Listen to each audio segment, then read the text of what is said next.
No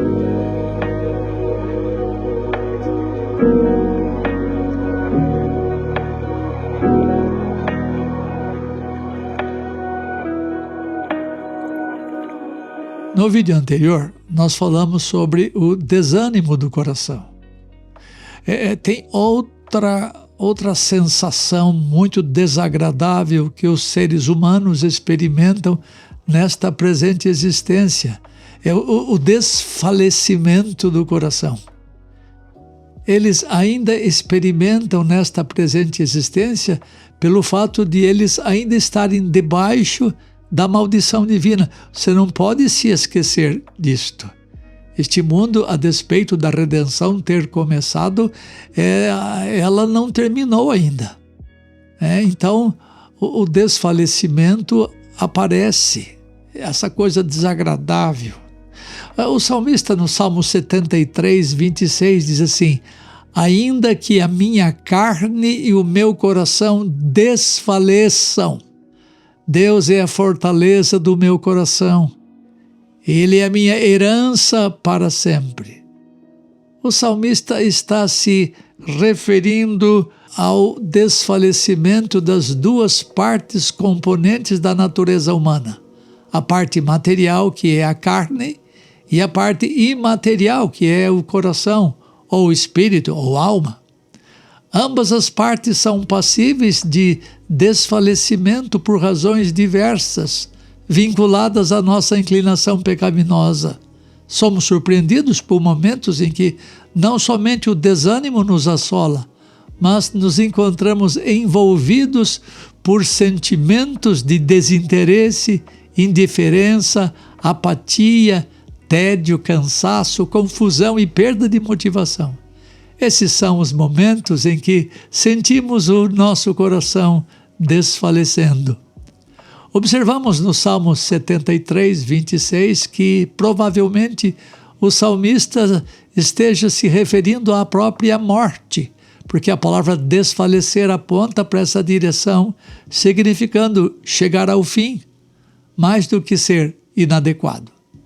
Mesmo diante de um quadro de tantas incertezas, o salmista está seguro em Deus, sendo importantes as palavras herança e para sempre, pois ele tem a certeza de que Deus é a sua herança e Deus lhe garante ressurreição e a vida eterna, enfatizando que para sempre estará com Deus.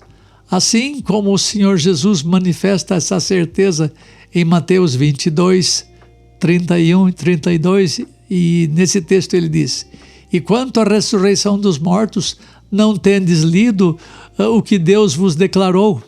Eu sou o Deus de Abraão, o Deus de Isaque, o Deus de Jacó. Ele não é Deus de mortos, e sim de vivos. Na mesma direção, encontramos o apóstolo Paulo em 2 Coríntios 1:8, relatando que a natureza da tribulação que ele e seus companheiros passaram na Ásia foi acima de suas forças, a ponto de terem perdido a esperança da própria vida. Contudo, já em nós mesmos tivemos a sentença de morte, para que não confiemos em nós, e sim no Deus que ressuscita os mortos. 2 Coríntios 1:9. Quando os apóstolos estavam debaixo da pressão, da aflição, perdendo a esperança de conservar a vida, puderam se perguntar qual seria o resultado de seus sofrimentos. Nessa experiência descobrem que a vida crucificada é a introdução à vida de ressurreição operada pelo próprio Deus. Quanto mais seu interior pode ser tocado pela operação da cruz, menos aflições exteriores podem impedir o seu progresso em Cristo. Ainda em 2 Coríntios 4, Paulo alerta os crentes a não desfalecerem, pois quando os homens desfalecem, eles perdem o entusiasmo, o ânimo e a empolgação com a vida. Reclamam de estar perplexos e profundamente desanimados, são esmagados e paralisados por sua inadequação e não mais são capazes de fazer ativamente as coisas como faziam antes. Pelo que, tendo este ministério segundo a misericórdia que nos foi dada, não desfalecemos, diz Paulo, pelo contrário, rejeitamos as coisas que por vergonhosas se ocultam, não andando com astúcia, nem adulterando a palavra de Deus. Antes nos recomendamos à consciência de todo homem na presença de Deus pela manifestação da verdade. Em 2 Coríntios 4, 1, 2, Paulo utiliza a expressão pelo contrário, denotando que as pessoas que desfalecem primeiramente começam a aceitar e a praticar coisas vergonhosas, ou seja, realizam práticas pecaminosas e buscam escondê-las. Em segundo lugar, essas pessoas começam a andar com astúcia, assim como Eva, quando foi enganada pela astúcia da serpente. Em terceiro lugar, Paulo diz que essas pessoas começam a adulterar a palavra de Deus, trazendo suas próprias opiniões e interpretações, diminuindo a relevância das Escrituras. Em contraste ao comportamento daqueles que desfalecem, Paulo e seus companheiros não desfaleciam, porque se apegavam à verdade, tendo Cristo como ponto central de toda a revelação de Deus. Desta maneira, eles se recomendavam a toda a consciência humana diante de Deus. Os apóstolos não adulteravam a palavra de Deus, mas manifestavam a verdade para que pudessem fazer resplandecer o evangelho da glória de Cristo. Infelizmente, a condição de desfalecimento do coração se tornou algo comum no meio cristão. Há muitas pessoas que vivem abatidas, apáticas, desanimadas com a vida cristã, não se envolvem mais com os ministérios em sua igreja local, não sentem o desejo de ouvir a pregação da palavra de Deus e nem a necessidade de ir aos cultos. O apóstolo Paulo considera que essas pessoas desfaleceram, perdendo bênçãos espirituais significativas. Certamente Paulo também tinha bons motivos para desfalecer diante de todas as aflições que passou no desenvolvimento de seu ministério, mas reconhece que o poder da cruz opera a morte do seu eu, para que ele possa experimentar Cristo na sua ressurreição. Esse princípio de operação da morte gerando vida é amplamente observado em 2 Coríntios 4, 7 a 12, onde o apóstolo demonstra que o resplendor de Deus em nosso coração produz um tesouro. O Cristo em glória como nossa vida, ainda que permaneçamos sendo frágeis vasos de barro. O apóstolo nos ensina que a morte de Jesus na cruz consome o homem natural, nosso homem exterior, nossa carne pecaminosa, de modo que nosso homem interior tenha a oportunidade de se renovar dia após dia, como indicado em seu escrito. Veja, 2 Coríntios 4,16. Por isso, não desanimamos, pelo contrário, mesmo que o nosso homem exterior se corrompa. Por homem exterior é a fisicalidade, a corporeidade dele.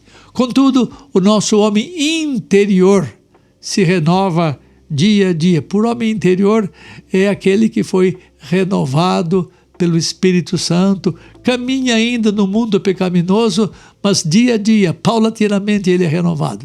E à medida que avança a sua revelação quanto à operação da cruz em seu interior, Paulo compreende que mesmo suas fraquezas que poderiam fazer desfalecer o seu coração, podem se transformar em motivos de prazer e alegria.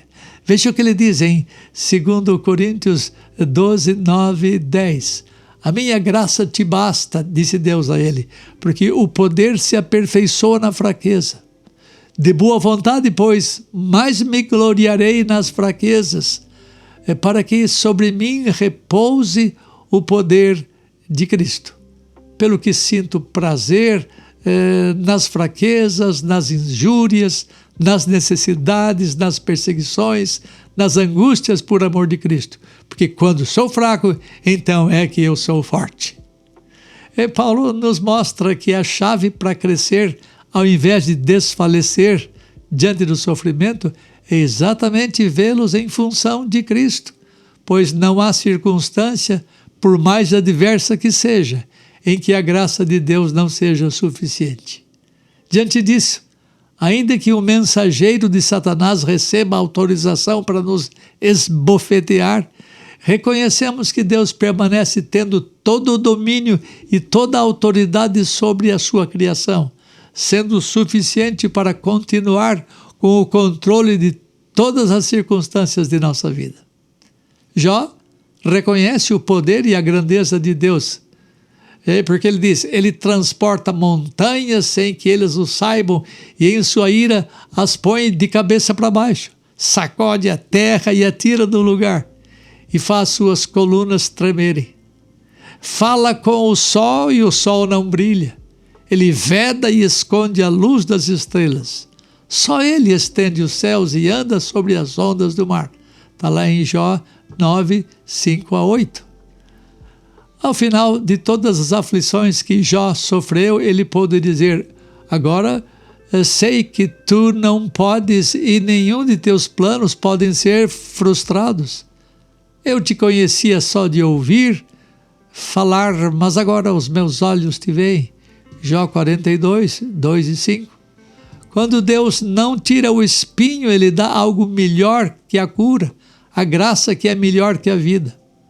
Para que o nosso coração não venha a desfalecer, precisamos renovar nossa mente diariamente nessas verdades da Escritura.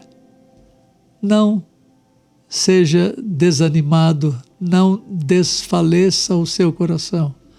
Quando você for tentado a desfalecer, levanta os olhos para cima, olha para o céu e suplica a graça do suporte divino para você ser vitorioso sobre essas estranhas aflições da sua alma.